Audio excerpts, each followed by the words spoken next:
Enquanto chegava de viagem, encontrei meu genro levando meus móveis embora. Então eu tive que agir. Meu nome é Antônio Luiz, tenho 59 anos, e nunca imaginei que um dia voltaria para casa e encontraria minha vida sendo levada embora por quem eu mais ajudei. Eu tinha acabado de passar 10 dias em Minas Gerais. Fui visitar o túmulo da minha esposa, a Clarice, que faleceu faz 3 anos de câncer. Também encontrei velhos amigos de juventude. Tentei respirar um pouco longe da solidão que tomou conta da minha casa desde que ela se foi. A viagem foi boa, necessária até, mas meu coração estava ansioso para voltar. Petrópolis sempre foi meu lar. Cheguei no fim da tarde de uma sexta-feira. O céu estava cinza, aquele clima de serra que anuncia chuva. Quando virei a esquina da minha rua, na Rua das Hortênsias, no bairro Cascatinha, vi algo que fez meu coração disparar. Um caminhão de mudança parado bem em frente ao meu portão. Achei estranho, mas pensei que fosse dos vizinhos. Até que vi. Meu genro, Rodrigo, estava ali com a camisa suada, coordenando 2 homens que carregavam meu sofá. Eu pisquei, sem acreditar. Será que estava vendo mal? Não, era meu sofá. O mesmo que Clarice escolheu há 15 anos. Aquele de tecido marrom que ela adorava sentar para assistir novela, enquanto eu preparava o café. Parei o carro alguns metros antes. Meu corpo inteiro começou a tremer. Desci devagar, com as pernas fracas, e foi então que vi Patrícia, minha filha, encostada no muro olhando para o chão. Ela não levantou os olhos quando me viu. Caminhei até o portão. Os homens tinham acabado de colocar o sofá no caminhão e voltavam para dentro. Para dentro da minha casa. Da minha casa. Patrícia, chamei, a voz saindo rouca. O que está acontecendo aqui? Ela deu de ombros, ainda sem me encarar. Pai, a gente tá só levando umas coisas. Umas coisas? Repeti incrédulo. Umas coisas? Aquele é o sofá da sua mãe, Patrícia. Foi quando Rodrigo apareceu na porta, limpando as mãos em um pano sujo. Ele me olhou com aquela cara de deboche que eu sempre detestei. Ô, seu Antônio, o senhor voltou mais cedo, né? Disse ele como se nada estivesse errado. Rodrigo, o que você está fazendo? Por que estão levando meus móveis? Ele deu um sorriso torto. Calma, calma. A Patrícia tem uma procuração sua, lembra? O senhor autorizou ela a gerenciar essas coisas enquanto viajava. A gente tá só realocando. O senhor não precisa de tanta coisa sozinho aqui, né? E a gente tá precisando, seu Antônio. Eu senti o chão sumir debaixo dos meus pés. Procuração? Que procuração? Eu nunca assinei procuração nenhuma. Rodrigo tirou um papel dobrado do bolso e estendeu na minha direção. Tá aqui, ó. Tudo certinho. Peguei o papel com a mão tremendo. Era uma procuração, sim, mas aquela não era minha assinatura. Eu conheço minha letra. Aquilo era falso. Isso aqui é mentira. Falei, a voz agora mais firme, apesar do desespero. Isso é falsificação, Rodrigo. Ele deu de ombros. O senhor tá confuso, seu Antônio. Deve ser o cansaço da viagem. Olhei para Patrícia, minha filha, minha única filha, a menina que carreguei no colo, que ensinei a andar de bicicleta, que paguei escola particular, que ajudei sempre que precisou. Patrícia, minha voz saiu quebrada. Você sabia disso? Ela finalmente me olhou. Nos olhos dela vi vergonha, mas não vi arrependimento. A gente precisa, pai. Você não entende. A gente tá devendo demais. O Rodrigo perdeu o emprego faz tempo. A gente não tem como pagar aluguel. E a solução é me roubar? Gritei, e minha voz ecoou na rua inteira. Dona Cida, minha vizinha, apareceu na janela. Ela estava observando tudo, com o celular na mão. Os 2 homens da mudança saíram de novo, agora carregando minha televisão. A mesma que eu comprei no ano passado, juntando à aposentadoria. Parem! Gritei. Parem agora, vocês estão roubando minha casa. Um dos homens olhou para Rodrigo, confuso. Moço, aqui tá virando problema. Rodrigo revirou os olhos. Ignora ele. Tá tudo certo. Continua. Eu tentei entrar, mas Rodrigo se colocou na minha frente. Sai da frente, Rodrigo. Eu disse com os punhos cerrados. O senhor não vai fazer nada, seu Antônio. Vai só criar confusão. Deixa a gente terminar aqui e depois a gente conversa com calma. Patrícia começou a chorar baixinho, mas não fez nada. Não disse nada. Só ficou ali parada enquanto minha vida era levada embora. Foi quando Dona Cida atravessou a rua. Antônio, Eu liguei para a polícia. Ela disse, alto o suficiente para todos ouvirem. E filmei tudo, tudo mesmo. Rodrigo ficou pálido. Eu olhei para Dona Cida. Ela acenou com a cabeça, os olhos cheios de indignação. Ela sempre foi amiga da Clarice. Sempre foi como uma irmã para minha esposa. E agora estava ali, me defendendo. Senti algo subir no peito. Não era só raiva. Era dor. Uma dor profunda que rasgava por dentro. Minha própria filha. Meu próprio sangue. Enquanto as sirenes começavam a soar ao longe, eu olhei para aquele caminhão cheio das minhas coisas, das memórias da minha vida com Clarice, e pensei, como foi que cheguei até aqui? Se você está acompanhando essa história, deixe nos comentários de onde você está assistindo e se inscreva no canal para não perder os próximos capítulos. Eu prometo, o que aconteceu depois disso, você não vai acreditar. A viatura da Polícia Militar parou em frente à minha casa. 2 policiais desceram, um mais velho de bigode grisalho e outro mais jovem, com ar sério. Rodrigo mudou completamente a postura. De repente, ele ficou educado, quase submisso. Boa tarde, senhores, disse ele com um sorriso forçado. Acho que houve um mal-entendido aqui. O policial mais velho olhou para mim, depois para o caminhão, depois para os móveis. Quem é o dono da residência? Sou eu, respondi, ainda tremendo. Antônio Luiz de Oliveira. Essa é minha casa, e esses móveis são meus. Esse homem aqui, meu genro, está tentando levar tudo embora com uma procuração falsa. O policial virou para Rodrigo. O senhor tem algum documento? Rodrigo entregou o papel. O policial leu com atenção, franzindo a testa. E o senhor? Ele olhou para mim. Reconhece essa assinatura? Não, respondi firme. Essa não é minha assinatura. Eu nunca assinei isso. Nunca dei autorização para nada disso. Dona Cida se aproximou. Oficial, eu sou vizinha dele há mais de 20 anos. Eu vi tudo, filmei inclusive. O Antônio chegou de viagem e encontrou eles esvaziando a casa. Ele não sabia de nada. O policial pegou o celular dela e assistiu ao vídeo. Balançou a cabeça. Certo. Ninguém vai levar mais nada daqui até isso ser esclarecido, ele disse com autoridade. Olhou para os homens da mudança. Vocês 2 descarreguem tudo de volta. Os homens olharam para Rodrigo, que tentou protestar. Mas, oficial, tá tudo certo aqui, a procuração pode ser falsa, moço. E se for, vocês estão cometendo crime. Então vamos fazer o seguinte, tudo volta pro lugar. E vocês, apontou para Rodrigo e Patrícia, vão ter que comparecer na delegacia para prestar esclarecimento. Patrícia começou a soluçar mais alto. Rodrigo ficou vermelho de raiva, mas não disse nada. Levou quase 1 hora para os homens devolverem tudo. Sofá, televisão, geladeira, mesa de jantar. Cada móvel que voltava era como um pedaço de mim sendo resgatado. Mas a dor no peito continuava. Porque não era sobre os móveis. Era sobre a traição. Quando tudo acabou, Rodrigo e Patrícia foram embora sem olhar para trás. A viatura também foi embora.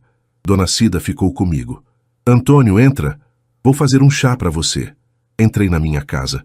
Tudo estava no lugar, mas nada parecia igual. Sentei na cadeira da cozinha e desabei. Chorei. Chorei como não chorava desde o dia que enterrei Clarice. Como ela pôde, Cida? Perguntei entre soluços. Como minha filha pôde fazer isso comigo? Dona Cida segurou minha mão. Não sei, Antônio. Não sei, mas sei de uma coisa. Você não merecia isso. E precisa se proteger agora. Ela tinha razão. Eu precisava agir. Não podia deixar isso passar.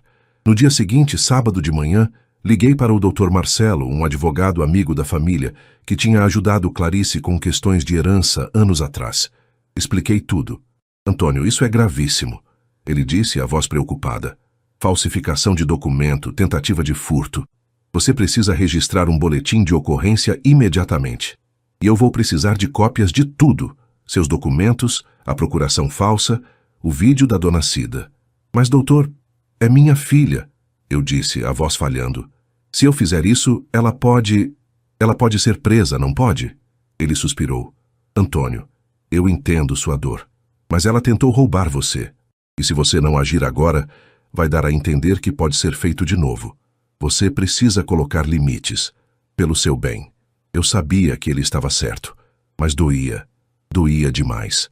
Passei o fim de semana inteiro revirando papéis, juntando documentos. Encontrei coisas que eu tinha esquecido. Recibos de dinheiro que emprestei para Patrícia e Rodrigo nos últimos 2 anos. Mais de 15 mil reais no total.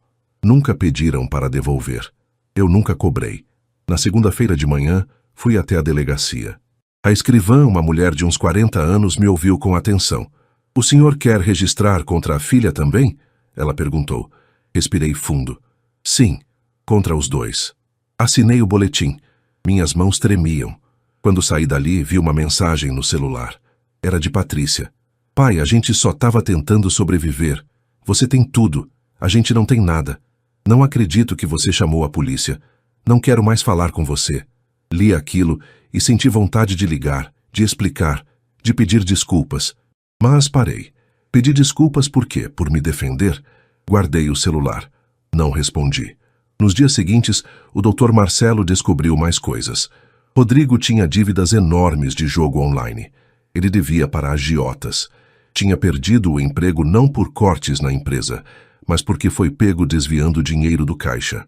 Patrícia sabia de tudo, e mesmo assim, escolheu ficar ao lado dele. E escolheu me trair. O advogado marcou uma audiência de conciliação. Eu iria encontrar os dois novamente. Enquanto esperava por esse dia, fiquei sozinho em casa olhando para os móveis que quase perdi. O sofá de Clarice, a mesa onde jantamos juntos por 30 anos. Olhei para o céu pela janela. "Clarice", sussurrei. "Eu não sei o que fazer. Não sei se estou fazendo a coisa certa. Me ajuda, amor. Me ajuda." Nenhuma resposta veio. Só o vento frio da serra batendo na vidraça. Mas lá no fundo, eu sabia. Eu tinha que continuar. Tinha que lutar pela minha dignidade. Porque se eu não fizesse isso, quem faria? A audiência foi marcada para uma quinta-feira, 2 semanas depois daquele dia horrível. Dr. Marcelo me buscou em casa pela manhã. Estava um dia frio, típico de Petrópolis em junho, e o nevoeiro cobria as montanhas como um cobertor cinza. "Antônio, hoje você vai ouvir coisas que vão doer", ele me alertou no carro. "Mas fique firme.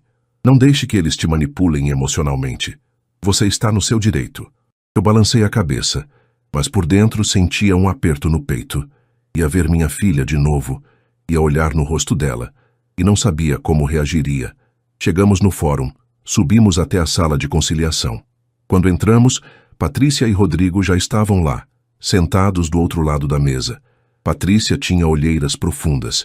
Rodrigo estava com os braços cruzados, a expressão fechada.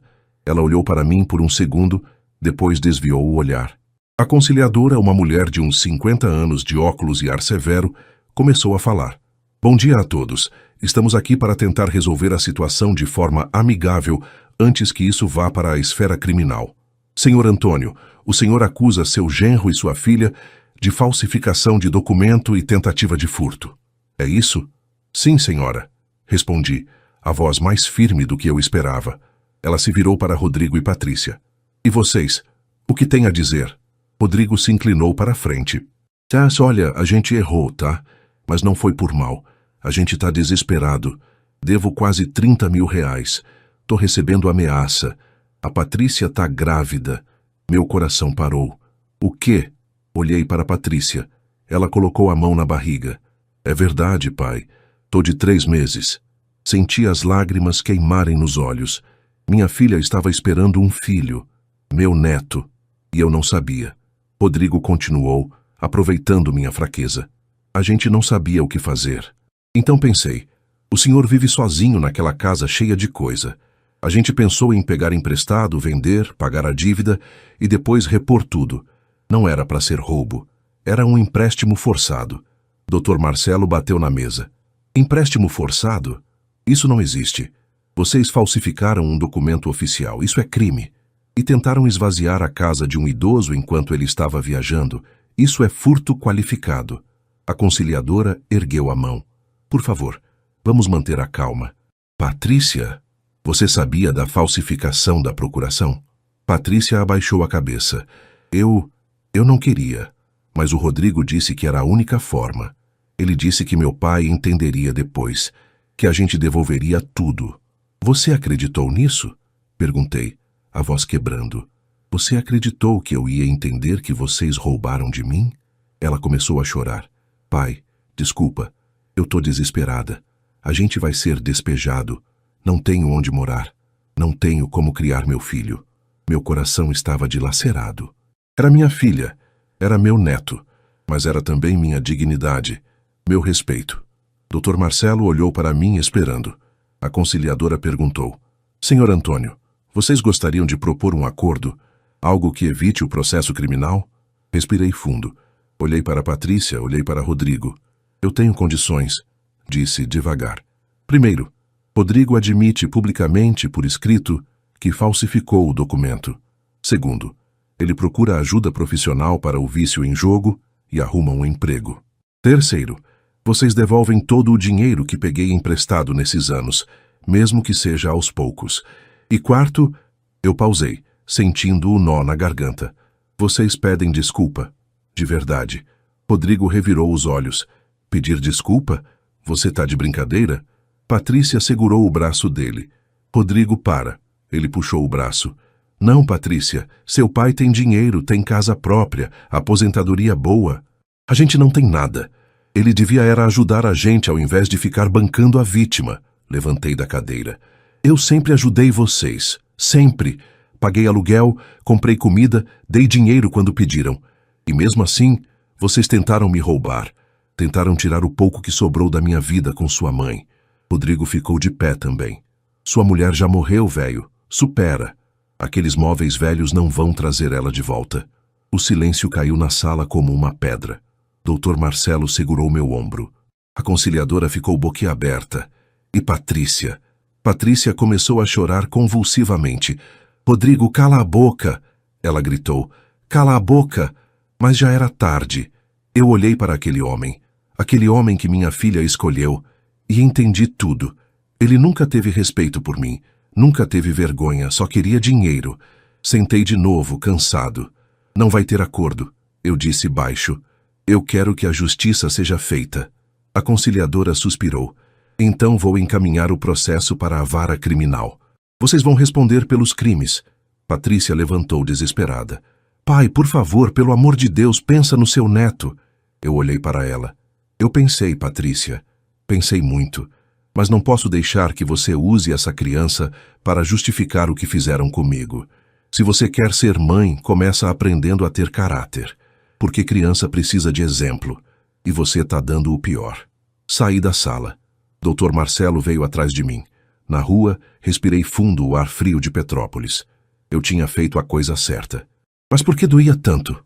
Quando cheguei em casa, sentei no sofá de Clarice e abracei uma almofada. Eu fiz certo, amor? Perguntei para o vazio. Eu fiz certo? E pela primeira vez em dias, senti uma paz pequena, frágil, mas real. Nos dias que se seguiram à audiência, a solidão pesou sobre mim como nunca antes. Eu voltava do mercado e olhava para a casa vazia. Fazia comida para um só. Assistia televisão sozinho. À noite, o silêncio era tão profundo que até o relógio da sala parecia gritar. Patrícia não me ligou. Não mandou mensagem. Nada. Era como se eu tivesse deixado de existir para ela. Mas no domingo seguinte, algo mudou. Eu estava saindo para a missa das 9 na igreja de São Pedro de Alcântara, a mesma que frequentava com Clarice, quando Dona Cida me chamou do portão. Antônio, espera aí. Ela atravessou a rua com uma sacola na mão. Fiz bolo de fubá. Sei que você gosta. Trouxe um pedaço para você. Ah, Cida, não precisava. Eu disse, emocionado. Precisava, sim. E outra coisa, Antônio. Você não vai passar por isso sozinho. A gente tá aqui. Eu, o seu Manuel, a Dona Rosa, todo mundo que te conhece. A gente sabe que você é um homem direito. E a gente tá do seu lado. Aquilo me aqueceu o peito de um jeito que eu nem sabia explicar. Na igreja, durante a missa, o padre Augusto fez uma pregação sobre perdão e justiça. Ele falou que perdoar não significa aceitar o erro, mas sim libertar o coração do peso do rancor, que justiça e amor podem caminhar juntos. Quando a missa acabou, algumas pessoas vieram falar comigo. Dona Zilda da catequese segurou minha mão. Antônio, a Cida me contou o que aconteceu. Eu tô rezando por você. E pela sua filha também. Seu Joaquim, um senhor de 80 anos que sempre sentava na frente, deu um tapinha nas minhas costas. Você fez certo, rapaz. Família é sagrada, mas respeito também é. Quem ama de verdade não rouba, não mente. Voltei para casa com o coração um pouco mais leve. Naquela semana, o doutor Marcelo me ligou. Antônio, tenho novidades. O Ministério Público aceitou a denúncia. Rodrigo vai responder por falsificação de documento público e tentativa de estelionato. Patrícia está como coautora, mas por causa da gravidez, ela pode pegar pena alternativa. E o que isso significa, doutor? Significa que eles vão ter que enfrentar a justiça. Pode demorar, mas vai acontecer. Agradeci e desliguei, mas não senti vitória. Senti apenas cansaço. Na quinta-feira, recebi uma ligação de um número desconhecido. Atendi. Alô? Seu Antônio? Era uma voz feminina, jovem, nervosa. Sim, quem fala? É a Jéssica, cunhada da Patrícia, irmã do Rodrigo. Meu corpo ficou tenso. O que você quer? Eu queria te pedir desculpa. Pelo meu irmão. Eu sei o que ele fez. Ele sempre foi assim, sabe? Sempre arrumando encrenca. Meus pais já desistiram dele. Mas a Patrícia, ela é boa pessoa, seu Antônio. Ela só tá cega de amor. Jéssica, eu entendo que você queira defender seu irmão, mas não tô defendendo, não. Ela me cortou. Tô dizendo que ele é um verme e que a Patrícia merecia coisa melhor. Só queria que o senhor soubesse que nem todo mundo da família dele é igual. Fiquei em silêncio processando aquilo. Obrigado por ligar, Jéssica. O senhor vai perdoar ela? Não sei. Ainda não sei. Ela suspirou. Então reza, porque perdão é coisa de Deus, não de gente. Desligou. Passei a tarde sentado no quintal, olhando as hortênsias que Clarice plantou. Elas estavam floridas, roxas e rosas, balançando com o vento frio. Clarice, eu disse em voz alta, todo mundo fala de perdão. Mas como eu perdoo quem arrancou um pedaço de mim? Como? O vento soprou mais forte, e uma pétala caiu no meu colo. Peguei a pétala e segurei com cuidado.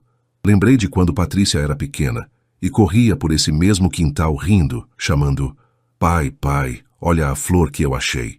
Lembrei de quando ela caiu de bicicleta e eu curei o joelho ralado. Lembrei de quando ela chorou no meu ombro, no dia que a mãe morreu. Minha filha, minha menina. Mas agora, uma estranha. Levantei e entrei. Abri a gaveta da escrivaninha e peguei um caderno velho. Era o diário que Clarice escrevia. Abri em uma página aleatória. Hoje a Patrícia fez 5 anos. Antônio fez uma festa linda para ela. Ele ama tanto essa menina. Às vezes tenho medo que ele ame demais, que ela cresça mimada. Mas ele diz, amor nunca é demais, Clarice. O que estraga é falta de limite. Ele tá certo, sempre tá. Fechei o caderno e abracei ele contra o peito. Clarice tinha razão. Eu amava demais, mas faltou limite. E agora estava pagando o preço. Naquela noite, ajoelhei ao lado da cama e rezei. Senhor, eu não sei o que fazer. Não sei se sou forte o suficiente para perdoar. Não sei se sou sábio o suficiente para decidir certo. Me ajuda, me guia, porque eu tô perdido. E ali, no silêncio do quarto, senti algo que não sentia há tempos. Esperança. Pequena, frágil, mas real. Uma semana depois, na terça-feira pela manhã, meu telefone tocou cedo. Olhei o relógio, 6h30. Atendi ainda sonolento. Alô? Seu Antônio? Aqui é o Dr. Marcelo, preciso te ver hoje, é urgente. Meu coração disparou. O que aconteceu, doutor? Não posso falar por telefone. Pode vir ao meu escritório às 10? Posso. Estarei aí. Desliguei com a cabeça fervilhando. O que seria? Algo com o processo? Com Patrícia? Tomei banho rápido, tomei um café fraco e saí. O escritório do Dr. Marcelo ficava no centro de Petrópolis, perto da catedral. Cheguei 15 minutos adiantado. A secretária me levou até a sala dele. Dr. Marcelo estava sentado atrás da mesa, com uma pilha de papéis na frente e uma expressão séria. Antônio, senta. Preciso te mostrar uma coisa. Ele empurrou uma pasta na minha direção. O que é isso? Investigação particular. Contratei um detetive para levantar mais informações sobre o Rodrigo. E descobrimos algo grave. Abri a pasta. Havia fotos, prints de conversas, documentos. O que é isso tudo? Rodrigo não só tem dívida de jogo. Ele está envolvido com um esquema de estelionato. Ele e mais 3 pessoas aplicam golpes em idosos. Eles se aproximam de famílias, ganham confiança, falsificam documentos e roubam bens. Você não foi o primeiro, Antônio. Foi o sexto. Senti o sangue gelar. Sexto? Isso. Tem 5 casos parecidos nos últimos 2 anos. 2 aqui em Petrópolis, 1 em Teresópolis, 2 no Rio. Todos idosos, todos com filhas ou noras envolvidas emocionalmente com membros do grupo. O Rodrigo é o líder. Eu não conseguia acreditar. E Patrícia? Ela sabia? Dr. Marcelo balançou a cabeça. Não sabemos ao certo. Pode ser que ela tenha sido manipulada também. Ou pode ser que tenha entrado no esquema conscientemente. O detetive ainda está investigando. Eu me encostei na cadeira, atordoado. Meu Deus. Antônio, isso muda tudo. Não é mais só um caso familiar. É crime organizado. Precisamos levar isso para a Polícia Federal. Polícia Federal? Sim. E você vai precisar testemunhar. Vai precisar contar tudo, inclusive sobre Patrícia. Eu fechei os olhos. Minha filha, envolvida nisso. Ela pode ir presa, doutor? Pode. Depende do grau de envolvimento dela. Mas, Antônio, você não tem escolha. Se não denunciar, outros idosos vão ser vítimas. Você entende isso? Eu entendi. Mas doía. Doía como se estivessem arrancando o meu coração. Quando preciso ir à Polícia Federal? Amanhã. Eu já marquei. 9 horas. Saí daquele escritório cambaleando. Sentei num banco da praça em frente à catedral e fiquei ali, olhando o movimento das pessoas. Crianças correndo, casais de mãos dadas, idosos conversando, vida normal.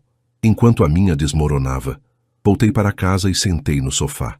Peguei o celular, abri o WhatsApp, olhei para o nome de Patrícia. A última mensagem dela ainda estava lá. Não quero mais falar com você. Comecei a digitar. Patrícia, preciso saber a verdade. Você sabia do esquema do Rodrigo, dos outros roubos? Por favor, me responde. Enviei. Esperei. 2 riscos cinzas. Depois, 2 riscos azuis. Ela viu, mas não respondeu. Passaram-se 5 minutos. 10. 20. Nada. Joguei o celular no sofá e cobri o rosto com as mãos. À noite, Dona Cida bateu na porta. Antônio, trouxe janta. Carne ensopada com arroz. Obrigado, Cida. Não tô com fome. Mas vai comer mesmo assim, anda. Ela entrou e esquentou tudo. Me serviu como se fosse minha mãe. O que tá acontecendo, Antônio? Você tá com uma cara péssima. Contei tudo. Sobre o esquema, sobre os outros idosos, sobre a Polícia Federal. Ela ficou pálida. Meu Deus do céu. E a Patrícia? Não sei, Cida. Não sei se ela sabia. Não sei se foi usada ou se entrou de cabeça. Não sei de nada. Dona Cida segurou minha mão. Antônio, você já fez tudo certo até agora. Continua fazendo. A verdade sempre vem à tona. Sempre. Eu queria acreditar nisso, mas estava cansado. Tão cansado. Naquela noite sonhei com Clarice. Ela estava sentada ao meu lado na cama, acariciando meu cabelo. Você está no caminho certo, amor, ela disse com aquele sorriso doce que eu tanto amava. Não desiste agora. Tá quase no fim. Acordei chorando. Olhei para o relógio. 4 da manhã. Levantei. Fui até a cozinha, fiz um café e sentei na mesa. Peguei a Bíblia que Clarice sempre lia e abri em uma página aleatória. Salmo 27. O Senhor é minha luz e minha salvação. De quem terei medo? O Senhor é a fortaleza da minha vida. De quem terei pavor?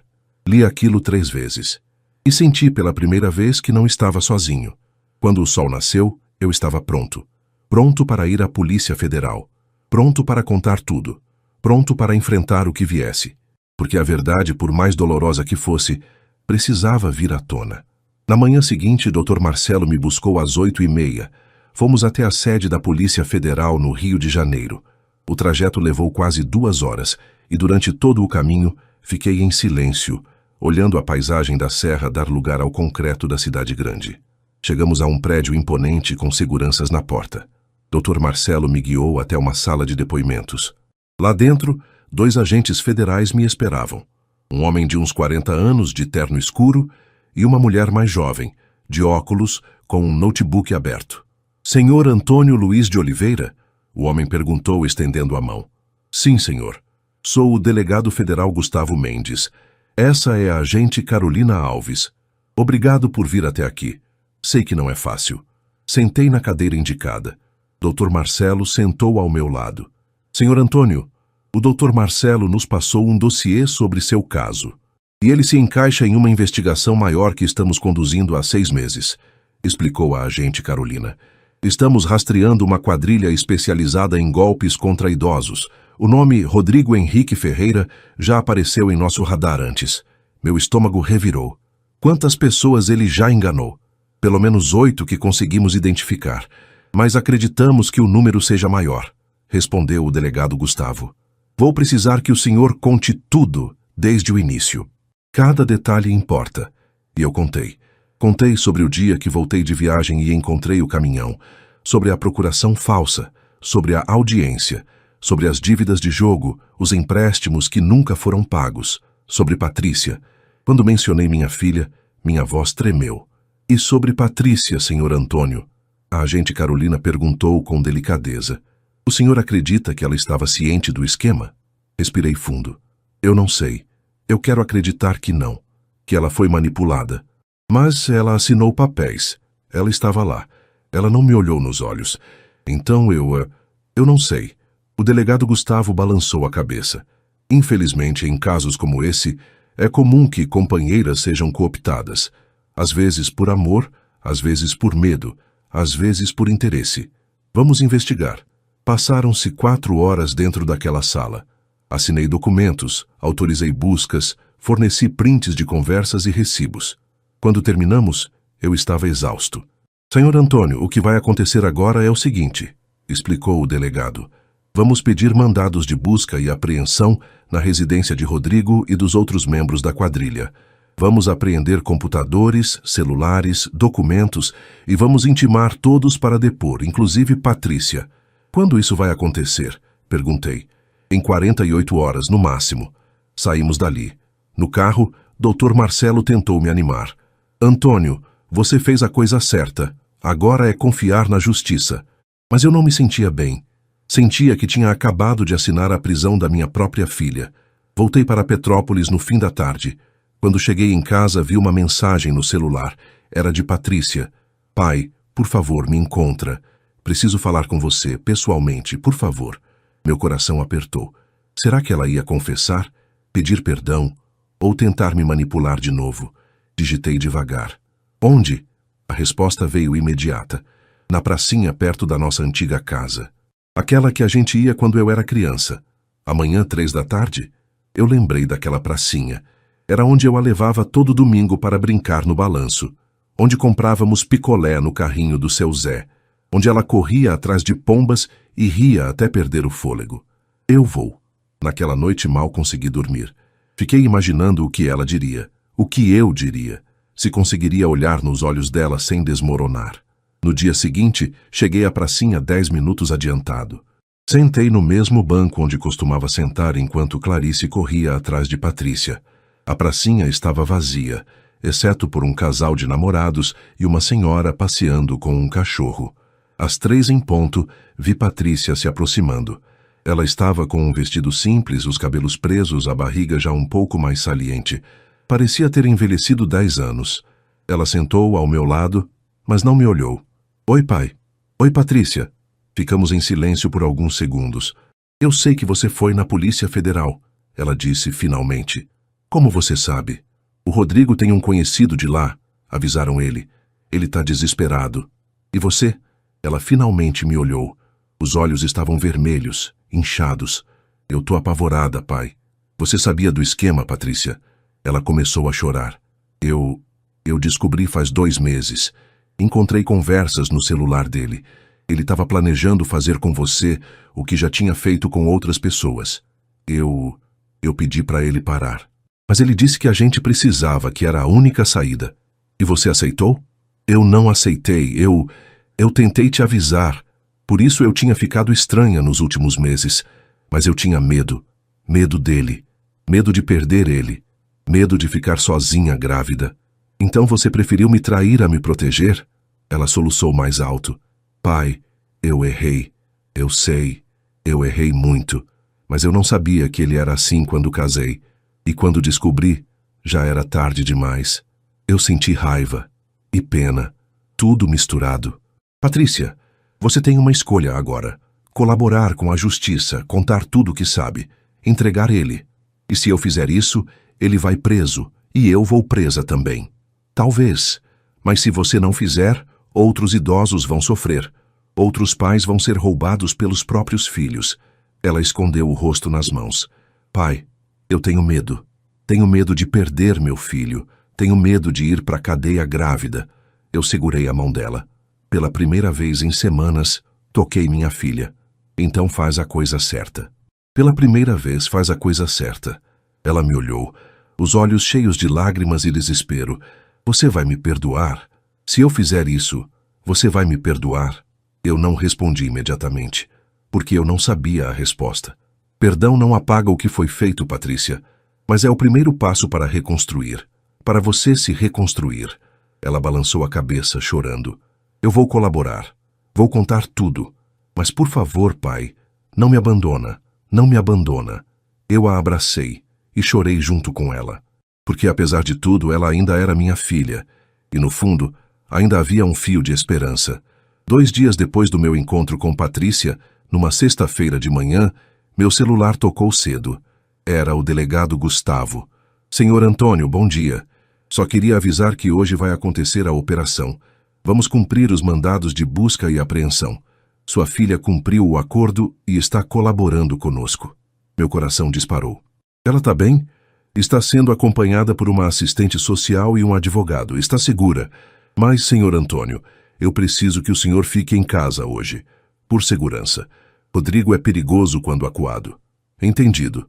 Desliguei e sentei na cozinha, com uma xícara de café tremendo na minha mão. Hoje ia acontecer. Hoje a verdade ia explodir. Liguei para Dona Cida e contei. Ela veio imediatamente. Antônio, eu fico aqui com você hoje. Você não vai passar por isso sozinho. Ligamos a televisão e ficamos acompanhando os noticiários locais. Por volta das 10 da manhã, a notícia estourou. Polícia Federal deflagra operação contra quadrilha especializada em golpes contra idosos. 5 pessoas são presas no Rio de Janeiro e região serrana. Apareceram imagens de policiais entrando em casas, apreendendo computadores, levando pessoas algemadas. E então, vi Rodrigo. Ele estava sendo colocado dentro de uma viatura, algemado, com a cabeça baixa. Gritava algo que não dava para entender. Dona Cida segurou minha mão. Acabou, Antônio, acabou. Mas eu não sentia alívio, sentia vazio. O telefone tocou. Era Dr. Marcelo. Antônio, viu a notícia? Vi. Patrícia não foi presa. Ela fez um acordo de delação premiada. Vai responder em liberdade e cumprir pena alternativa. Prestação de serviços comunitários e acompanhamento psicológico. E o bebê? Ela vai poder ter o bebê em liberdade, mas vai ter que se apresentar à justiça todo mês. E Rodrigo? Prisão preventiva, vai ficar preso até o julgamento. E pelo que apuraram, ele pode pegar até 15 anos. Desliguei e fechei os olhos. 15 anos. Meu neto ia nascer com o pai preso. E Patrícia ia ter que reconstruir a vida do zero. No final da tarde, Patrícia me mandou uma mensagem. Pai, eu tô indo para casa da tia Marilda em Minas. Vou ficar lá até o bebê nascer. Preciso sumir daqui. Todo mundo tá falando de mim. Obrigada por não ter desistido de mim. Eu respondi, cuida do meu neto e de você, a gente conversa depois. Ela mandou um emoji de coração. Foi a primeira vez em meses. Nos dias seguintes, a cidade inteira comentava sobre a operação. Alguns vizinhos me cumprimentavam na rua, dizendo que eu tinha sido corajoso. Outros me olhavam com pena. Seu Joaquim, da igreja, veio me visitar. Antônio, você é um homem de fibra. Deus está orgulhoso de você. Eu não sabia se Deus estava orgulhoso, mas sabia que tinha feito o que era certo, mesmo doendo. Uma semana depois, recebi uma ligação de um número desconhecido. Atendi com cautela. Alô? Senhor Antônio? Aqui é Marta, uma das vítimas do Rodrigo. Fiquei em silêncio, surpreso. Eu soube pela polícia que o senhor foi quem denunciou ele, e eu queria agradecer. Ele roubou a casa da minha mãe. Ela tem 83 anos, perdeu tudo. E agora, com sua denúncia, a gente vai poder recuperar o que é nosso. A voz dela estava embargada. A gente achava que nunca ia ter justiça, mas o senhor foi corajoso, muito obrigada. De nada, dona Marta, eu disse sentindo um aperto no peito. Sinto muito pelo que sua mãe passou. O senhor salvou muita gente, sabia? Desliguei e chorei. Chorei de tristeza, de alívio, de dor, de esperança, tudo misturado. Naquela noite sentei no quintal, olhando as estrelas. O céu estava limpo, cheio de pontos brilhantes. Clarice, eu disse em voz alta, eu fiz tudo o que pude. Não sei se foi suficiente, mas eu fiz. O vento soprou suave, trazendo o cheiro das hortênsias, e pela primeira vez senti que estava no caminho certo. Os meses seguintes foram de silêncio e reconstrução. Patrícia estava em Minas Gerais, na casa da minha cunhada Marilda. Não conversávamos muito, apenas mensagens curtas de vez em quando. Ela mandava fotos do ultrassom. Dizia que estava bem, que estava fazendo terapia, que estava tentando se encontrar. Eu respondia sempre com carinho, mas com cuidado. Não queria machucá-la mais, mas também não queria fingir que estava tudo bem. Rodrigo continuava preso. O processo criminal estava em andamento. Dr. Marcelo me mantinha informado, mas eu tentava não pensar muito nisso. Focava em viver, um dia de cada vez. Voltei a frequentar mais a igreja. Participava das reuniões da terceira idade, ajudava no bazar beneficente. Comecei a dar aulas de marcenaria para jovens carentes no centro comunitário. Um dia Padre Augusto me chamou para uma conversa depois da missa. Antônio, estou vendo você renascer. Deus está fazendo uma obra linda na sua vida. Não sei sobre isso, padre. Só sei que não quero ficar parado, remoendo dor. E está certo. Você transformou sua dor em propósito. Isso é o que Deus espera de nós. Ele tinha razão. Eu estava me sentindo útil de novo, vivo de novo. No começo de novembro, 3 meses depois da operação, recebi uma ligação de Patrícia. Pai? A voz dela estava trêmula. Patrícia, o que foi? O bebê nasceu, meu coração parou. Como? Já? Não era para ser só em dezembro? Ele se adiantou. Nasceu essa madrugada. Um menino, pai. 3 quilos e 200 gramas. Tá saudável. Eu senti as lágrimas brotarem. Como você tá? Cansada, com medo, mas feliz. Ele é perfeito, pai. Parece com você. Eu ri e chorei ao mesmo tempo. Como você vai chamar ele? Houve uma pausa. Eu queria chamar ele de Luiz, se você deixar. Por você. E pela mamãe, que sempre te chamava de Luizinho quando estava brincando. Eu cobri a boca com a mão, tentando controlar o choro. Pode, filha. Pode sim. Você quer vir conhecer ele? Respirei fundo. Quero. 3 dias depois, peguei um ônibus para Minas Gerais. A viagem durou 6 horas. Quando cheguei na casa da Marilda, Patrícia estava na porta, com o bebê no colo. Ela estava diferente, mais magra, com olheiras, mas com um brilho no olhar que eu não via há anos. Oi, pai. Oi, filha. Nos abraçamos e choramos juntos. Ela me entregou o bebê. Eu segurei aquele serzinho pequenininho, enrolado numa mantinha azul, e senti o coração explodir de amor. Oi, Luizinho, sussurrei. Eu sou seu avô. Patrícia encostou a cabeça no meu ombro. Pai, eu sei que eu não mereço seu perdão. Sei que estraguei tudo, mas eu vou ser uma mãe melhor. Vou ser uma pessoa melhor. Prometo. Eu beijei a testa dela. Você vai, sim, e eu vou estar aqui para te ajudar. Mas nos seus termos, Patrícia, com respeito, com verdade, com limites. Eu entendo e eu aceito. Passamos o fim de semana juntos. Conversamos muito.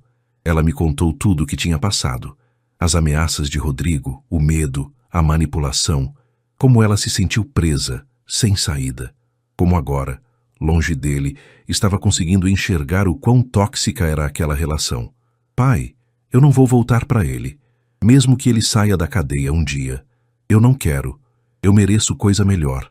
Meu filho merece coisa melhor. E merece mesmo. Concordei. E você vai encontrar. Vai encontrar paz, vai encontrar força. Só precisa acreditar. No domingo, antes de eu voltar para Petrópolis, fomos juntos a uma missa na igrejinha da cidade. Padre Augusto tinha me dado 1/3 para eu entregar a ela. Quando a missa acabou, Patrícia segurou o terço com força e rezou em silêncio, com Luizinho dormindo no colo. Eu olhei para ela e senti algo que não sentia há muito tempo. Esperança verdadeira. Na rodoviária, ela me abraçou apertado. Obrigada por não ter desistido de mim, pai. Eu nunca vou desistir de você, filha, nunca. Voltei para Petrópolis com o coração mais leve. Quando cheguei em casa, sentei no sofá de Clarice e olhei para o teto.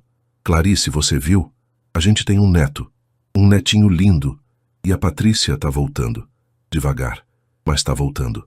O vento bateu na janela como uma resposta. E pela primeira vez em meses, eu sorri de verdade. 4 meses se passaram desde o nascimento de Luizinho. Era março, e Petrópolis estava no auge do verão. As tardes eram quentes, mas as noites traziam aquela brisa fresca da serra que sempre me acalmava. Eu estava no quintal, regando as hortênsias quando o telefone tocou. Era Dr. Marcelo. Antônio, tenho novidades. O julgamento do Rodrigo foi marcado. Vai ser daqui a 2 semanas. E o que isso significa? Significa que ele vai responder por todos os crimes: falsificação, estelionato, formação de quadrilha. O Ministério Público está pedindo 12 anos de reclusão.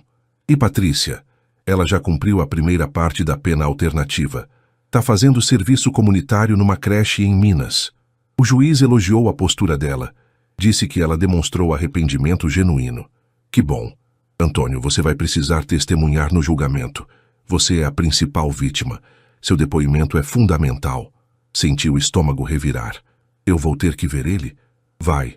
Mas você não está sozinho. Eu vou estar lá. Que outras vítimas também vão testemunhar. Nos dias seguintes me preparei mentalmente. Tentei não pensar muito no julgamento, mas era impossível. Toda noite, eu sonhava com aquele dia horrível em que cheguei de viagem e encontrei minha vida sendo levada embora. Na véspera do julgamento, Patrícia me ligou. Pai, eu vou estar lá. Quero ver ele ser condenado. Quero que ele saiba que eu não tenho mais medo dele. Tem certeza, filha? Tenho. Preciso fazer isso por mim. E pelo Luizinho. No dia do julgamento, acordei cedo. Vesti meu melhor terno e fui para o fórum. Dr. Marcelo me esperava na porta. Pronto? Acho que sim. Entramos na sala do tribunal. Rodrigo já estava lá, sentado no banco dos réus, algemado, com 2 policiais ao lado. Quando me viu, ele desviou o olhar. Patrícia entrou logo depois com Marilda ao lado. Ela estava com um vestido preto, séria, mas firme. Acenou para mim. Eu acenei de volta. O juiz entrou e a sessão começou. O promotor leu a acusação. Explicou o esquema, os crimes, as vítimas. Mostrou provas, documentos, conversas interceptadas. Era esmagador. Depois, foi a vez da defesa. O advogado de Rodrigo tentou argumentar que ele estava desesperado, que tinha vícios, que era doente. Mas o juiz não pareceu convencido. Então chegou a hora dos depoimentos. Eu fui chamado primeiro. Sentei na cadeira em frente ao juiz e contei tudo. Desde o dia que voltei de viagem até o dia que denunciei. Olhei para Rodrigo enquanto falava.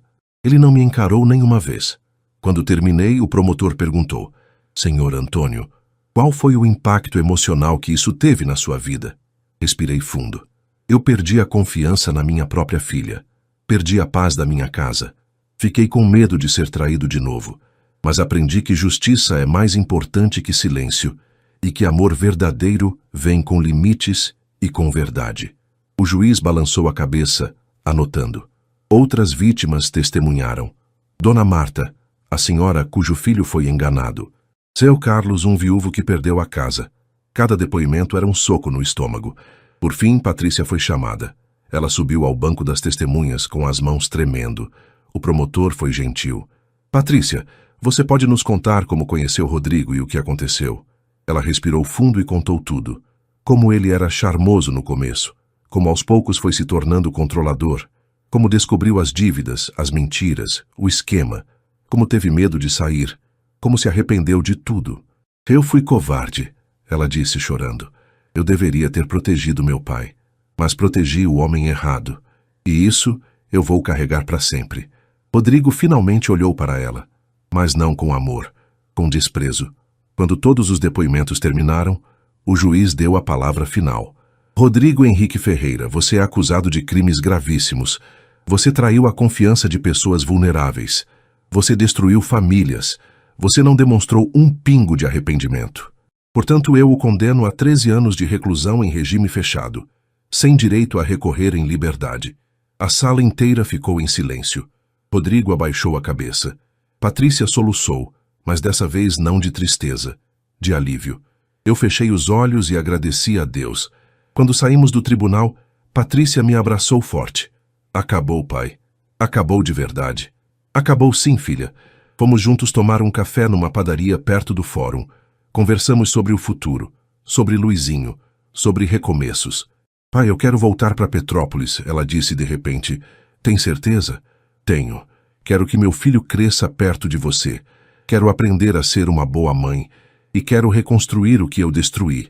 Eu segurei a mão dela. Então volta. Mas volta sendo você de verdade. Sem máscaras. Sem mentiras. Prometo. Naquela noite, sentei no sofá, abri o diário de Clarice e escrevi uma carta para ela no final do caderno.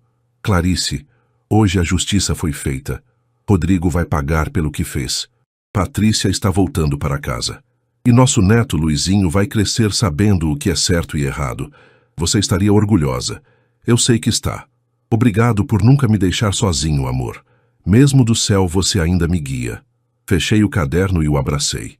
Lá fora, a noite de Petrópolis estava estrelada. E pela primeira vez em muito tempo, eu senti que estava tudo certo. 3 meses depois do julgamento, Patrícia voltou para Petrópolis. Ela alugou uma casinha simples a 2 ruas da minha e começou a reconstruir sua vida. Arrumou um emprego numa loja de roupas no centro. Continuava cumprindo a pena alternativa aos fins de semana, ajudando na creche municipal. Luizinho estava com 7 meses, gordo, sorridente, cheio de vida. Eu ia visitá-los quase todo dia. Levava frutas, ajudava com as compras, brincava com meu neto. Um sábado, Patrícia me chamou para almoçar na casa dela.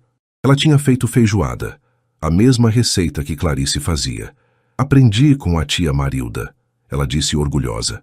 Ficou bom? Ficou igual ao da sua mãe, respondi, emocionado. Depois do almoço, ficamos na varanda, vendo Luizinho engatinhar pela sala. Pai, eu queria te pedir desculpa de novo, ela disse de repente. Eu sei que já pedi 1000 vezes, mas... Patrícia, chega. Eu a cortei gentilmente. Você já se desculpou. Eu já perdoei. Agora é seguir em frente, construir o novo. Ela sorriu com os olhos marejados. Obrigada por não ter desistido de mim. Eu nunca vou desistir de você. Você é minha filha. E eu te amo. Sempre vou amar. Mas agora, com respeito, com verdade. Naquele dia, enquanto voltava para casa, percebi algo. Eu estava em paz. Uma paz que não sentia há anos. A dor ainda existia, claro, mas não dominava mais. Eu tinha escolhido perdoar, mas também tinha escolhido colocar limites. E isso fez toda a diferença. Nas semanas seguintes, algo inesperado aconteceu. Comecei a receber ligações e mensagens de outras pessoas que tinham passado por situações parecidas. Idosos traídos pelos próprios filhos, pais roubados, famílias destruídas por ganância e manipulação. Um dia, o padre Augusto me chamou para uma conversa. Antônio, tanta gente tem te procurado que eu tive uma ideia. Que tal criarmos um grupo de apoio aqui na igreja, para idosos que estão passando por conflitos familiares? Você poderia coordenar. Pensei naquilo e percebi que fazia sentido. Eu tinha passado pelo fogo e agora podia ajudar outros a atravessarem o deles. Aceito, padre. E foi assim que nasceu o grupo Recomeço com Dignidade. Toda quinta-feira à noite, nos reuníamos no salão da igreja. Éramos 10, depois 15, depois 20 pessoas. Idosos que tinham sido enganados, roubados, humilhados pelos próprios filhos ou parentes. Conversávamos, chorávamos juntos, dividíamos histórias, orávamos. E aos poucos, cada um ia encontrando forças para seguir em frente. Dona Marta, que tinha testemunhado no julgamento de Rodrigo, virou uma das mais ativas do grupo. Seu Carlos também. Ele tinha recuperado parte do que perdeu e agora ajudava outros com questões jurídicas. Eu percebi que minha dor tinha virado propósito, e isso me curou de um jeito que eu nunca imaginei. Certo dia, numa dessas reuniões, uma senhora chamada Dona Glória levantou a mão. Antônio, eu queria te agradecer, porque você me ensinou que perdoar não é fraqueza, é força. Eu perdoei meu filho, mas não voltei a confiar nele cegamente, e isso me libertou. Todos aplaudiram. Quando a reunião acabou, fiquei sozinho no salão, arrumando as cadeiras. Padre Augusto veio até mim. Antônio, Deus está usando sua história para curar outras histórias. Isso é lindo. Eu só estou fazendo o que a Clarice faria, padre. Ela sempre dizia, transforma tua dor em ponte, não em muro. Ele sorriu. Sua esposa era sábia. Naquela noite, quando cheguei em casa, sentei no sofá de Clarice. Peguei o terço que ela sempre usava e o segurei com carinho. Clarice, eu tô bem. Pela primeira vez em anos eu tô realmente bem. A Patrícia tá bem. O Luizinho é lindo. E eu encontrei um jeito de transformar tudo aquilo que aconteceu em algo bom. Você tá vendo, amor? Você tá vendo lá de cima? O vento bateu na janela. As hortênsias do quintal balançaram. E eu senti, no fundo do coração, que ela estava sorrindo. Na semana seguinte, recebi uma carta. Era de Rodrigo. Abri com as mãos tremendo. Seu Antônio, eu sei que não tenho o direito de pedir nada, mas queria dizer que o senhor estava certo. Eu sou um lixo. Destruí minha vida e a vida de muita gente. Estou pagando por isso agora. E vou pagar pelos próximos anos. Não espero seu perdão. Só queria que soubesse que, de algum jeito torto, o senhor me ensinou o que é dignidade. Rodrigo. Fechei a carta. E não senti raiva. Senti apenas indiferença. Ele não fazia mais parte da minha história. Rasguei a carta e joguei fora. No domingo seguinte, fui visitar Patrícia. Luizinho estava dando os primeiros passinhos, segurando nos móveis. Eu filmei tudo, rindo, aplaudindo. Isso, campeão. Vem com o vovô. Patrícia estava na cozinha, preparando o almoço. Ela cantarolava baixinho. Parecia feliz, realmente feliz. Depois do almoço, saímos os três para a pracinha. Coloquei Luizinho no balanço. Ele gargalhava, pedindo, mais, vovô, mais. Patrícia sentou ao meu lado no banco. Pai, obrigada por tudo. Por ter me dado uma segunda chance. Por ter me ensinado o que é amor de verdade. Amor de verdade vem com limites, filha. E você aprendeu isso. Agora ensina pro Luizinho. Vou ensinar. Prometo. Ficamos ali, em silêncio, vendo o sol se pôr atrás das montanhas de Petrópolis. O céu estava pintado de laranja e rosa. Pai, você acha que um dia eu vou conseguir ser feliz de verdade? Você já é, filha. Você só ainda não percebeu. Ela encostou a cabeça no meu ombro. Eu te amo, pai. Eu também te amo, filha. E ali, naquela pracinha simples, com meu neto rindo no balanço e minha filha ao meu lado, eu entendi. A vida tinha me tirado muito, mas também tinha me dado muito. Tinha me ensinado que perdão não é esquecer, é libertar. Que justiça não é vingança, é dignidade. E que família não é quem te trai, é quem fica, é quem recomeça, é quem ama de verdade. Olhei para o céu, agora quase escuro, com as primeiras estrelas aparecendo. Clarice, sussurrei. A gente conseguiu. A gente conseguiu. E senti, no vento frio da serra, um abraço. O abraço dela. Espero que essa história tenha tocado seu coração tanto quanto tocou o meu ao escrevê-la. Antônio Luiz nos ensinou que justiça e amor podem caminhar juntos, que perdão exige coragem e que recomeçar sempre é possível. Se essa história te emocionou, deixe nos comentários de onde você está assistindo e compartilhe com alguém que precisa ouvir essa mensagem.